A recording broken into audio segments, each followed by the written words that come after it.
Welcome back to another deep dive with us. Today we're going deep on, a tough question, I think. What happens when egos kind of take over in a church? Ooh, that's a good one. Yeah, and we've got some great material to help us unpack this. We'll be looking at egos at the altar, understanding narcissism in the church. Okay. And we'll also be weaving in some really interesting stuff about the author, Apostle Paula Ferguson. Now, if you've ever seen leadership dynamics go wrong in any organization. Right. But especially in like a religious setting. Yeah. This deep dive is for you. For sure. And to help us really make sense of all this, we've got an expert on religious leadership and organizational dynamics. Happy to be here. Thanks for being here. So maybe let's start by kind of unpacking this whole term narcissism. Okay. I mean, we all know someone who loves the sound of their own voice, right? But it feels like this book is looking at something even deeper. Yeah, definitely. It goes beyond, as you said, just everyday self-centeredness. It uses the clinical definition of narcissism, so that excessive need for admiration, lack of empathy, inflated sense of self-importance. But the real value, I think, is how it connects those traits to being a church leader. You're right. It's not just about someone being a little vain or whatever. Right. Like the book gives this example of a pastor who needed to be thanked for everything. Literally everything. Wow. Even for like adjusting the thermostat. Oh my goodness. It really paints a picture of how someone's ego can really like warp their whole understanding of leadership. Yeah, it's like those things that seem positive, like taking charge, caring about details. Yeah. But it's really masking that need for control. Yeah. And validation. Yeah. So, okay, we've got this picture of, what these narcissistic traits kind of look like. But how do they actually play out in a church? Okay. And like in a way that harms a church. Right. I mean, isn't a little confidence a good thing for a leader? Yeah, for sure. Confidence is important, but egos at the altar is really saying that when narcissism is there, the focus shifts from serving to protecting their turf. Okay. So leaders become resistant to change, especially when it comes to succession planning. They see any potential successor as a threat rather than an asset. Yeah, succession planning is one of those things that I feel like we don't always talk about openly. Right. But it's so crucial. It is. It's essentially the process of identifying and developing new leaders to make sure there's a smooth transition when, current leaders step down or retire. And without it, you just risk this power vacuum. Exactly. Yeah. And, you were talking about harm in the church. Egos at the altar points out how these leaders often overwork their flock. Oh, yeah. Not out of genuine care. Right. But as a way to maintain control. Wow. They equate busyness with importance, and it kind of becomes this tool to silence anyone who disagrees. And that really reminds me of something that you shared from one of our listeners. They said, the church is filled with people who are too busy protecting their position, opposed to the prophet God sent them to serve. Wow. Yeah, that's powerful. That's the heart of the problem. Yeah. And it's not just pastors either. Think about department heads. Yeah. Music directors, even that volunteer who runs the church potluck.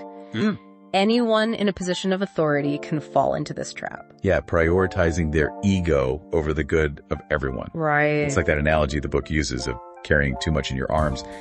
You inevitably drop things. Yes. Because you're so focused on holding on to those keys. Exactly. Such a good image of how a leader obsessed with control ends up neglecting the things that really matter. Totally. And to really see this play out, Egos at the Altar takes us inside a church getting ready for this big event, and things go very wrong. Oh, no. Yeah, and a key player in all of this is the pastor's son. Okay, the pastor's son.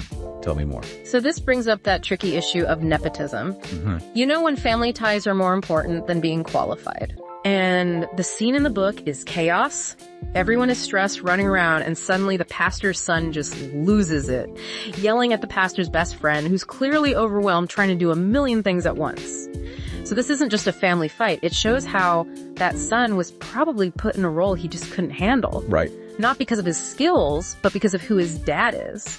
And the friend, while trying to help, probably lacked the experience to really be helpful. The whole system was ready to fall apart. So it's not just about one person being bad. It's how a leader's ego can create a culture where this kind of breakdown is almost inevitable. Exactly. Makes you think, how often do we see this in other organizations too? That same mix of ego, misplaced loyalty, and a lack of boundaries. Yeah, it's a pattern we see throughout history, and egos at the altar makes this fascinating connection between these modern examples and biblical figures. Okay, now we're going really deep. I know, right? Old Testament epic ego trips. Think about King Saul. Okay. He was so jealous when David started winning all those battles. Right. Saul was so threatened that he couldn't even see it as part of God's plan. His ego blinded him to the good that David was doing for everyone. It's like he thought, if David wins, then I lose. Yeah. He completely missed the point of being a servant leader, empowering others, recognizing that their success is good for everyone. Absolutely. And then there's Eli. Oh yeah, Eli. A father so loyal to his sons that he let them abuse their power as priests, led to disaster for the whole community. Yeah. He chose family over accountability, and it cost them. It's a reminder that good intentions can get derailed when you've got ego and unchecked power involved. For sure. And speaking of unchecked power, wasn't Absalom like the ultimate example of ambition gone wrong? Like staging a rebellion against his own father David? That's intense family drama. Oh yeah, Absalom's story is a classic example of how ambition can lead to ruin. He was so focused on getting power that he was willing to destroy everything. Right. His family, the kingdom, and egos at the altar uses these stories to ask, are we doomed to repeat these patterns? Ooh, that's a good question. If these big figures messed up because of narcissism, what hope do we have? That's a heavy question. But I have a feeling this book doesn't leave us in despair. Does it offer some solutions? It does. It's not just about diagnosing the problem, it's about finding a way forward. Okay. And it starts with honesty, being willing to face those tough truths in ourselves and in our communities. So that's where the real work begins. Yeah. It's about accountability. Yeah. Right. But not in like a shaming way. It's more like a wake-up call. Exactly. Speaking the truth with love, to restore, not to tear down. And this is where you, the listener, come in. Are you willing to be that voice that says, hey, this isn't right? That takes courage. Yeah. But the book does have some tools for those who want to go on this journey of healing and growth. Yeah. It mentions these 30-day prayer journals. Oh, yeah. One for people struggling with narcissism. Right. And one for those who've been hurt by it. That's great. It seems like a thoughtful approach. It is, because you need both personal reflection and support from your community for real change to happen. Yeah. And speaking of journeys, I found it interesting that Apostle Paula Ferguson, the author, works alongside her husband in ministry. It made me think about healthy leadership, where power is shared. Right. And there's accountability built in. Maybe that's one way to avoid that lone wolf leader mentality.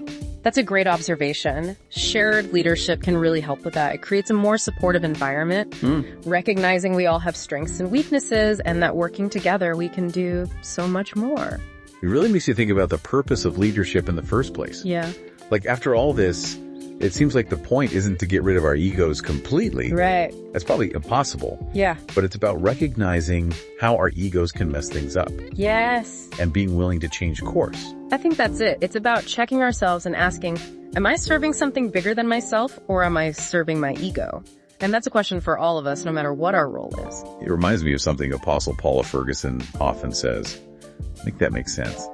It's about aligning our actions with our values and making sure we're doing things for the right reasons.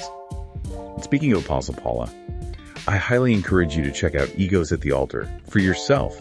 We've just scratched the surface today, but it's a book that will really make you think about leadership service and the dangers of letting our egos run wild. I couldn't agree more. It's a valuable resource for anyone in ministry, and honestly for anyone trying to figure out leadership and relationships in any setting. So as we wrap up this deep dive, the challenge for all of us is to keep those egos in check. Remember that real leadership is about serving others, not ourselves. And to make sure we're not so busy protecting our position that we forget the purpose we're meant to be serving. Until next time, keep seeking, keep questioning, and keep those conversations going. Yeah.